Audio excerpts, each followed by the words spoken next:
weight of potatoes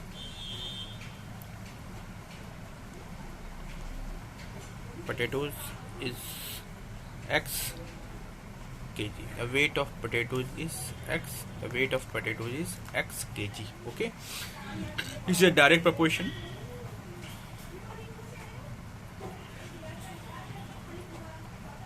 Direct proportion है, it's means that it's ratios are equal. तो हम इसका रेशियो क्या कर देंगे, डायरेक्टली हम लोग क्या कर देंगे, इक्वल कर देंगे. So 8/88 is equal to x upon 60.50. इसको कैसे सॉल्व करेंगे हम लोग, यहाँ पे 8/88 is equal to x upon 60.50. इसको हम लोग क्रॉस मल्टीप्लिकेशन कर देंगे. 88 multiplied by x is equal to 8 multiplied by 60.50. Divide कर देंगे. x is equal to 8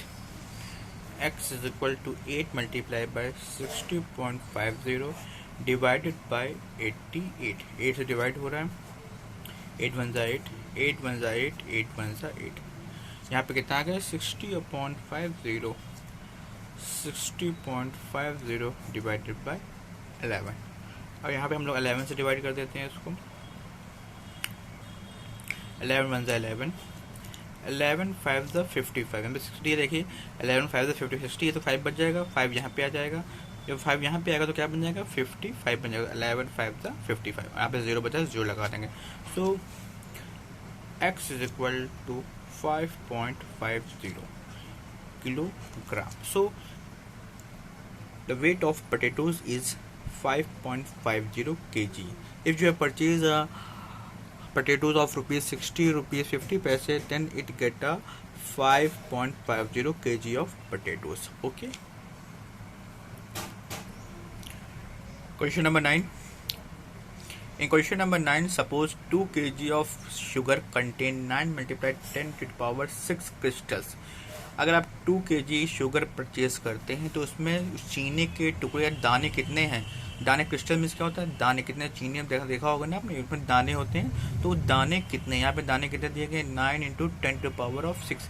10 to the power of 6 का मीनिंग क्या होता है, पहले बता देते हैं. 10 to the power of 6 का मीनिंग क्या होता है, 10 को हम लोग को कितने मल्टीप्लाई करना पड़ेगा, 6 times. 10 multiply by 10 multiply by 10 multiply by 10 multiply by कितने टाइम्स को, 1 2 3 4 5 6 टाइम मल्टीप्लाई करना होगा. इसके बाद हम किससे मल्टीप्लाई करके मान लो हमको लिखना है 9 multiply by 10 to the power of 6 लिखना है.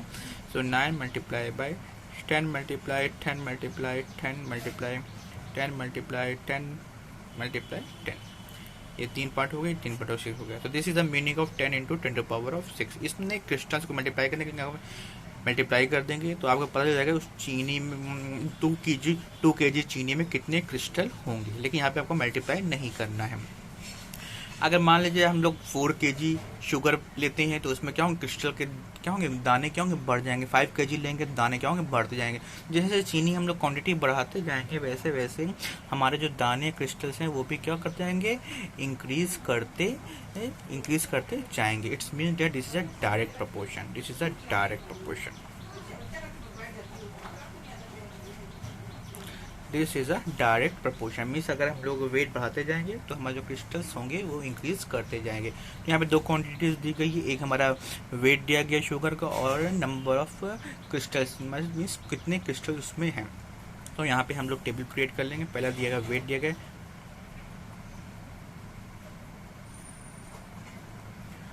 वेट ऑफ शुगर इसमें दिया गया है किलोग्राम में. Next is number of crystals.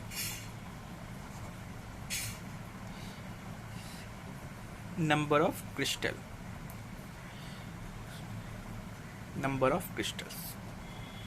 Number में दिया गया है तो नंबर कोई क्वांटिटी नहीं होती. ओके, टेबल क्रिएट कर लेंगे हम लोग. तो you have to draw a table. पहला वेट ऑफ शुगर कितना है, 2 kg है. उसमें कितने हमारे क्रिस्टल्स हैं, 9 multiply by 10 to the power of 6 crystal दिए गए हैं.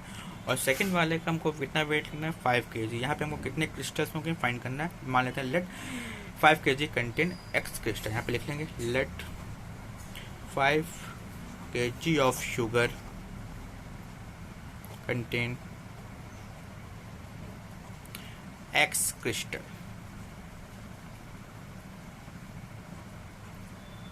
Okay, is a direct proportion. Normally you have a ratio, क्या कर देंगे, इक्वल कर देंगे। So 2/9 into 10⁶ is equal to 5/x। And cross multiplication 2 multiply by x is equal to 5 multiply by 9 multiply by 10⁶ divide कर देंगे। x is equal to 5 multiply by 9 multiply by 10⁶ upon 2। Okay, इसको solve कैसे करेंगे, how to solve it, यहाँ पे देख लीजिए। इसको इक्वल रेशियो में कर दिया, 2/9 into 10⁶ is equal to 5/x। फिर क्रॉस मल्टीप्लिकेशन 2 को x से मल्टीप्लाई कर देंगे, 5 को 9 इंटू 10⁶ से मल्टीप्लाई कर देंगे, तो सॉल्व कर लेंगे। क्रॉस मल्टीप्लिकेशन कर दिया। अब देखें यहाँ पे 10⁶, इसमें से हम क्या करें, एक 10 को बाहर ले रहे हैं सिंप्लीफिकेशन के लिए। 5 इंटू 9 इंटू 10 मल्टीप्लाई बाई 10⁵/2। एक हमने 5 यहाँ से ले लिया बाहर, और एक हमारा एक 10 बाहर ले लिया, तो कितना बचेगा, एक हो गया, तो बाहर यहाँ पे क्या बचेगा, 5 बचेगा। डिवाइड कर देंगे, 2 1 2, 2 5 10, इसको मल्टीप्लाई कर देंगे। You have to get a multiply. x is equal to 5 multiply by 9 multiply by 5 multiply by 10⁵. So multiply कर दीजिए। 5 9 45 मल्टीप्लाई बाई 5 इंटू 10⁵. इसको मल्टीप्लाई कर देंगे। 45 को 5 से मल्टीप्लाई करेंगे, कितना आएगा, 5 5 25, 2 5 4 20, 22। So we have get a x is equal to 225 multiply by 10⁵ crystals. कितने क्रिस्टल्स यहाँ पे आ जाएंगे। इसको और सिंप्लीफाई करने की ज़रूरत नहीं ना, you have to write down the answer. Okay, so you will get x is equal to 225 multiplied by 10⁵. अगर हमें इसको, ये भी आंसर हमारा क्या है, करेक्ट है। अगर आप इसको एग्जाम में लिखे आते हैं, this is the correct answer. But अगर हमको इसको लिखना है, स्टैंडर्ड फॉर्म में लिखना है, तो स्टैंडर्ड फॉर्म में लिखने के लिए हम लोग पॉइंट लगा कर यूज़ करते हैं। तो 225.0 मल्टीप्लाइड 10⁵. अब पॉइंट को हम मूव करेंगे, पॉइंट को हम लोग क्या करेंगे, 2 प्लेस मूव करेंगे, क्योंकि जो हमारा स्टैंडर्ड फॉर्म होता है, नंबर्स के एक नंबर के बाद क्या होता है, डेसिमल होता है। सो 2.25 मल्टीप्लाई बाई 10⁵, कितना प्लेस हमने शिफ्ट किया पॉइंट को, 1 प्लेस 2 प्लेस के बाद हमने पॉइंट लगाया। तो यहाँ पे 2 नंबर क्या होगा, इंक्रीज हो, 5 से क्या हो जाएगा, 2 बढ़ा देंगे, इंक्रीज कर देंगे, तो यहाँ पे क्या होगा, 7 जाएगा। तो this is your answer. Okay, now question number 12, look in the book of exercise 11.1।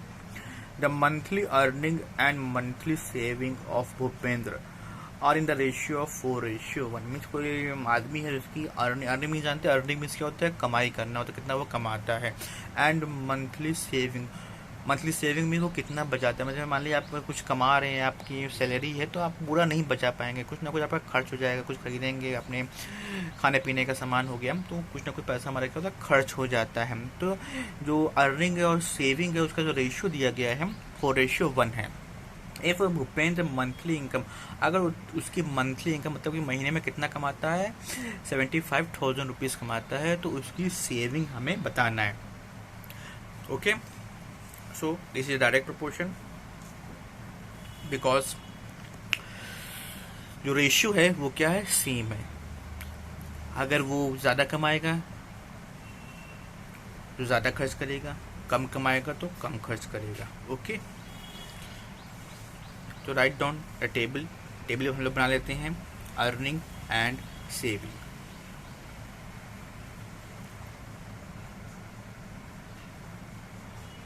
Earning and saving, earning and saving का हम लोग टेबल क्रिएट कर लेते हैं। What is a table, just saving, SAVING। Okay, सब हमारे रुपीज़ में दिया गया है। ओके, कितना हमारा रुपीज़ में दिया गया।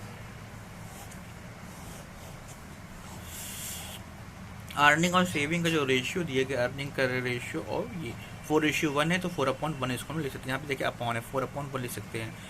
और अर्निंग और सेविंग, एक्चुअल में उसकी अर्निंग कितनी है, मंथली अर्निंग, मंथली इनकम कितनी है, 75,000। तो 75,000 उसकी मतलब सेविंग, मतलब लेट इट्स सेविंग, इस हम लिख लेंगे late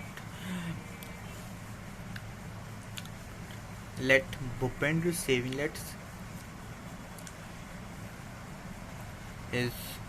is rupees X. Okay, this is a direct proportion. So this is a direct proportion. This is a direct proportion. क्या है ये? हमारा डायरेक्ट प्रोपोर्शन है. It means ratio are equal to 4:1 is equal to 75,000 upon x. Cross multiplication कर देंगे. Okay, 4 multiplied by x is equal to 1 multiplied by 75,000. तो x cross multiplication के बाद इधर मल्टीप्लाई में इधर जाएगा तो डिवाइड में हो जाएगा 75 अपॉन 4. डिवाइड कर देंगे इसको. 4 1 ज़ा 4, 4 1 ज़ा 4. यहाँ पे 7 है, 3 बच गया. यहाँ पे 3 बच जाएगा, 3 आएगा 35 हो जाएगा. 4 8 ज़ा 32 कितना बचा? 3 बचा, 30 हो जाएगा. 30 हो गया. फिर 4 7 ज़ा 28, 2 बच गया. यहाँ पे आ जाएगा 4 5 ज़ा 20 और एक 0 बचा, 0 लगा दें. तो x is equal to 18,750. This is his saving. ये क्या है? इसकी सेविंग है. Okay, now come to question number 14 of exercise 11.1. A tractor can plug 12 hectares in 4 hours. 4 hours में वो प्लग कर लेता है. मीन्स कोई खेत है या गार्डन है, तो जो हमारा ट्रैक्टर है वो 4 आवर्स में 12 हेक्टर एरिया को प्लग करना खोद लेता है. If moving the same speed how much time does it require to plug 13.5 hectare. अगर हमें 13.5 हेक्टर खेत की हमको प्लगिंग करना है, खुदाई करना है, तो कितना टाइम लगेगा. अगर हम यहाँ पे टाइम ज़्यादा देर तक खोदेंगे तो ज़्यादा एरिया वो हम खोद लेंगे. अगर हम कम टाइम खोदेंगे तो कम एरिया खोद पाएंगे. This is a direct proportion. तो this question is on the direct proportion. पहले हम लोग डिसाइड करते हैं कि डायरेक्ट प्रोपोर्शन में कि इनडायरेक्ट प्रोपोर्शन है. तो this is a direct proportion. यहाँ पे जो हमारे क्वांटिटी दी गई है, हेक्टर एरिया, कितना एरिया वो प्लग कर रहा है और हमारा टाइम दिया गया. तो राइट डाउन हेक्टर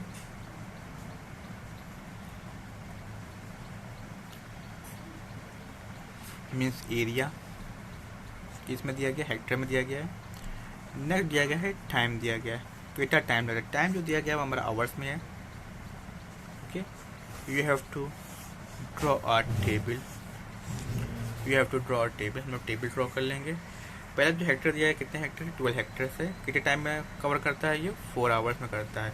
अब हमें बताना है 13.5 हेक्टर अगर हम लोग खेत को प्लगिंग करना है तो कितना टाइम लगेगा. मान लेते हैं let x time will it taken.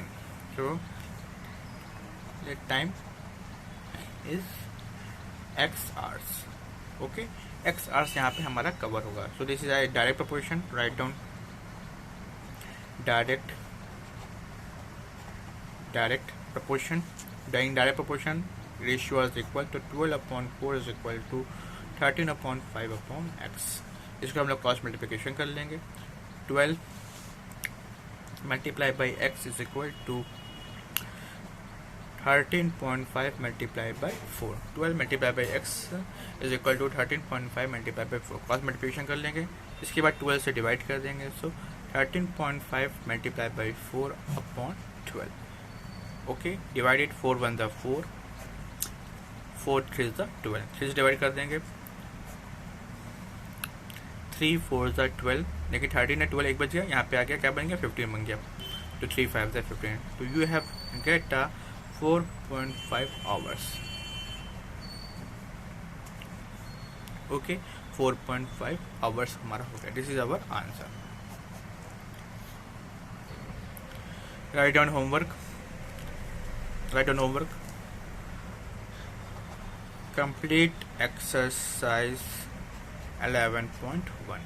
इस एक्सरसाइज को कंप्लीट कर लेंगे.